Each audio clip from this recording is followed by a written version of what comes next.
All right, here we are to. Hold on. We're not recording yet. Oh. And I'll call the meeting to order. I know we're not used to the fact that I'm actually doing it, but Plus, you're second on the agenda, so. yes, I just wanted to make sure you were ready. I'm sorry. Cue the speaker. Okay, we'd like to call the Board of County Canvassers for Utah County meeting to order. This meeting is taking place July 10th at 3 o'clock in the Commission Conference Room. The first thing on the agenda is approval of the minutes for November 21st of 2017 from the previous Board of Canvassers meeting. Anybody have any changes made on it? No, I reviewed it, and since I'm the only one here that was there at the time, I'll make a motion that we approve the minutes of the November 21st, 2017 Board of Canvassers meeting. I will second the motion. Okay, having a motion and a second to approve the minutes as stated on the agenda. All in favor? Aye? Aye. Motion carries 3-0. Scott, canvassing of the June 26, 2018 primary election.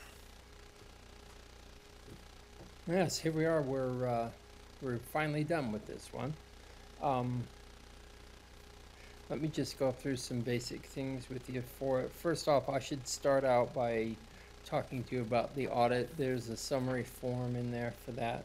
We're required by the state to do an audit of machinery and the signatures and then the ballots. When we do the ballots, we actually do a hand count and then we compare that to the batch. They select batches at random. Everything we do is in batches of 100 or 200. So then we give them a list, and then they select the batches. We checked 608 ballots were hand counted. There was no variance in that. We checked 600 signatures, and there was no variance in that as well. So everything was dead on. For turnout, we had a 32.23% turnout when you go off of the active voters for this time. Just out of curiosity, what did we have in our last primary? Do Well, we know? the last one that is a direct comparison to this one, or the closest direct comparison, was the 2014 primary, Okay. and it was only a 7.67%. Yeah. It was the last time we had kind of an off-year, county-only type primary. Then just a quick thing about the method.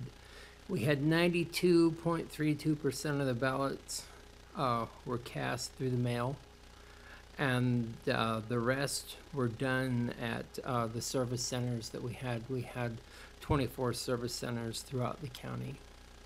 So only 7.68% were cast that way. We had a 35.64% return rate on the mail that was sent out. Here's an achievement that I think is particularly cool, and this was really enabled with the new no-ink poll pads that we have, and that is our provisional ballot acceptance rate. We had 4,887 provisional ballots. We were able to count 4,797 of those. That's a 98.2% acceptance rate. That is really great. I remember back in the days when I was happy to have more than 80, and then I really cracked the whip over the trainers, and we got up to 90, and they did a great job with the poll workers, and the poll workers did what they were supposed to. But now we're at 98, and this new equipment and the training that's gone with it has really helped a lot with that. Scott? Yes. Just for the record, can you just explain what a provisional ballot is so that Yes. those watching on YouTube Sure. understand? Provisional ballots are like, let's say somebody has moved, and in Utah, we have provisional ballots that are eligible in the entire state. So you could have moved from Logan down here to Provo, and basically we move your ballot down here. We move your registration down here when you do a provisional ballot. So it's kind of a cool thing. It's like I think I'm registered. Well, you're not showing up on our record. So we go, we look, we find this stuff, and then we can actually count their ballots. The provisional ballots get processed afterwards, once we have everything else done. And then having said that, let's go straight, if there aren't any other questions, we'll go straight into the actual results. Ask one question before you sure. go there, and that is, I'm just more curious than anything on those that went to the, and voted in person at the service centers. Yes. Any idea, are those just people who want to vote? Or are there people that need to vote that way privately? Or Well, do you have any there's, feel for there's two that? things that go into that. We have, the people that go and they vote the ballots on the machines. And then also we have a bunch of people that show up and they turn ballots in the drop boxes. Those are kind of two separate pools. Our polling places, our service centers kind of function as manned drop boxes. It's kind of a thing that I've seen in other places that I'd worked at. We had manned drop boxes that we had for like 2 weeks, and people would show up and they'd put their ballots in it. So that number includes those people that just showed up to drop off a ballot, is Uh, that correct? Including in the clerk auditor's office? No, I don't think it does. No. Those are it's a people whole that separate show number. up to vote. Yeah, see, the people that turned it on the boxes, they would show up in the regular return part. They would Okay. be in that part. Yeah. So yeah, that number of provisionals, those folks actually showed up. They voted on the machines, and for whatever reason, they may have needed assistance or something to Right, figure out. that's if what I they Yeah, wondered, it was if you essentially- had a feel Yeah. for, Yeah, the vote service centers are just that, a service center for those that maybe have ADA requirements. right? Those that need to update their address, Yep. as Scott mentioned. It's also for those that, for one reason or another, did not receive a ballot. If they're an inactive voter, they would not have, so they would need to, if they didn't let us know in time, they would need to go vote in person. Also, anyone that was an unaffiliated voter by law could affiliate and vote in the primary. And At- so at that the happened. service centers, yes. And then the last thing, which is something that we'll see more and more in the future, is a law took effect in May from this last legislative session, and there are people that can now opt out of receiving a mail, or a ballot in the mail, and we have to provide a place for them to go vote in person, and we'll be seeing more of that too. And so that's another reason for vote service centers. But we don't have to man the regular polling locations in those same numbers. No, we don't have That's to do right, the yes. neighborhood polling locations. These selective voter service centers, which equate to about one per municipality throughout the county, will go ahead and meet those requirements. And the thing that's great about this, the way that we did it, was that these service centers, you could go to any one of them. You weren't, stuck with, if you lived in Orem, you had to go to the Orem one. You could go to any of the centers in the county, so. And that was partly just due to this new technology we got. Everything's all linked up.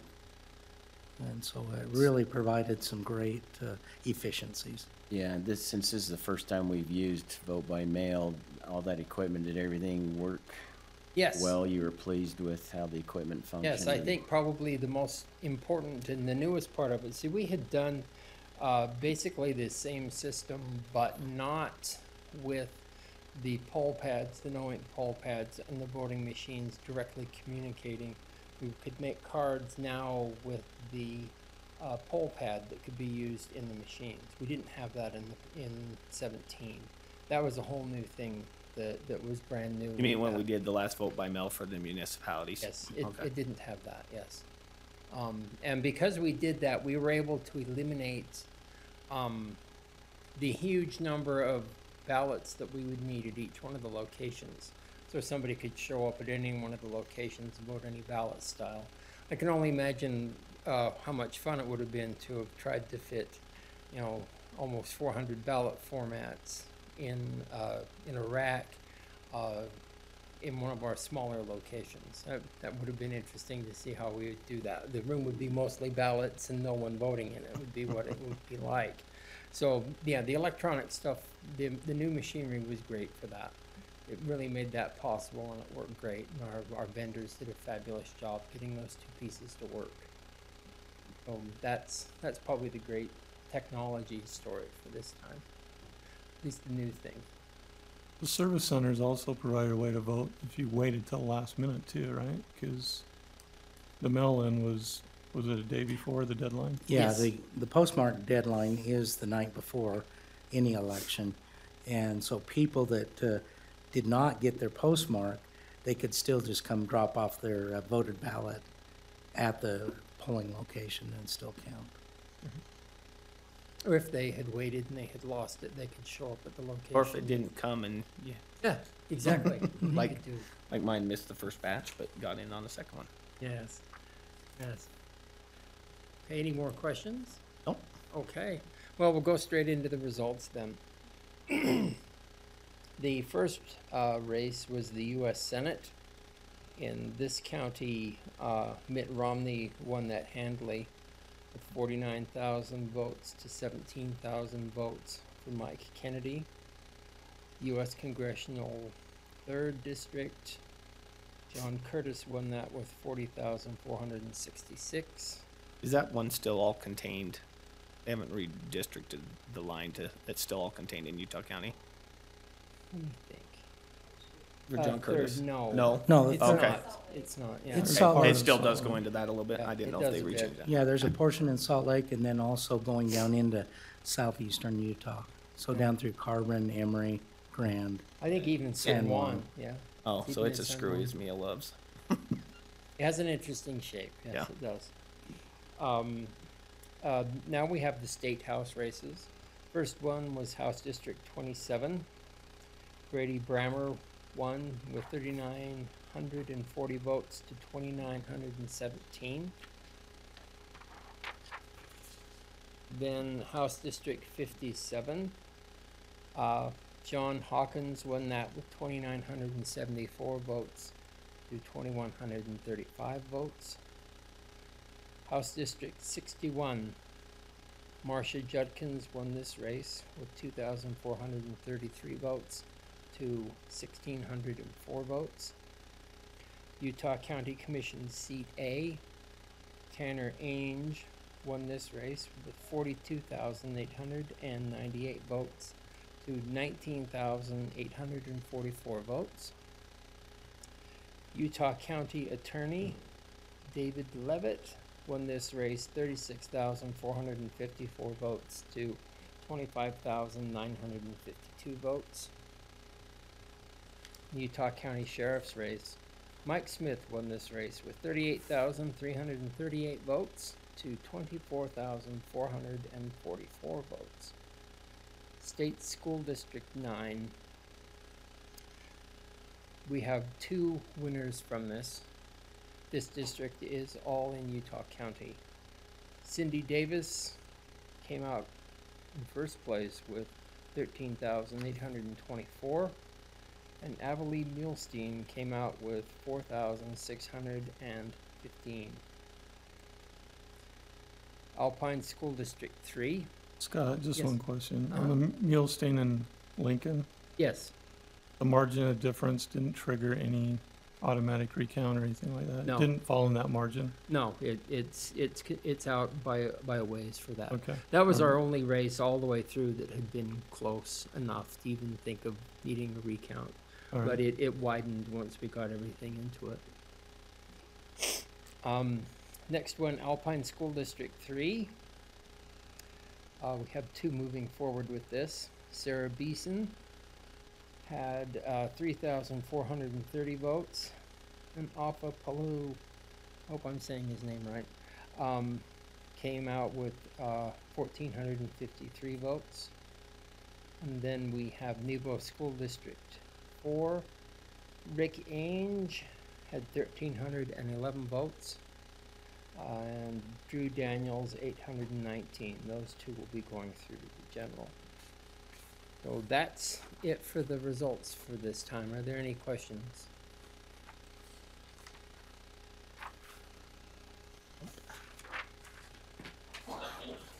No questions on the numbers?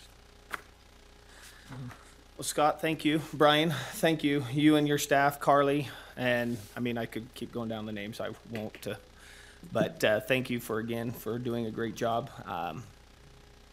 I know it's been rough, what the commission and the decisions as far as which selection to use, and your staff handled it tremendously well. Another election went off smoothly. Hopefully, participation continues to rise. You guys have done a good job in doing that and increasing that, so. And let me just say, special kudos to the staff because we were pretty much focused in our plans to go one direction or another, but still making the decision when Yeah. we did 3 months out. Yeah. Everybody came together, worked really hard in integrating this new technology and everything, and it really worked out great. Well, had my vote counted as sole 6 months before, you would have got it, because I was the only one that voted that way originally, but that's okay. So, thank you for that. I will entertain a motion then on the canvassing. I'll make the motion that we approve the canvassing of the June 26, 2018 primary election. I'll second that motion. I have a motion and a second to accept the canvassing results as previously stated. All in favor? Aye? Aye. Motion carries 3-0. Almost don't want to bang this. Just kidding. I know. Before we have the motion to adjourn, I do want to thank publicly all of you guys and recognize Tanner for being here, for everybody coming out. These are important. That's why I did ask this to be on YouTube, so that people start to be aware of the work that goes in behind the scenes and the process that we go through. I think it's important for the public to understand the primaries are just as important as the general because they lead to it. So anyway, that being said, I'll entertain one final motion. So moved. Motion to adjourn. To adjourn. Not sure what your motion Yeah. to for there. for a Okay, second. I'll second that one then. Well, I haven't made a motion. I said I'll entertain a Oh, but he motion. did. Chris did. Have a motion and a second to adjourn the meeting. All in favor? Aye. Aye. Aye. We're adjourned. I would like to tell Katie England I am here and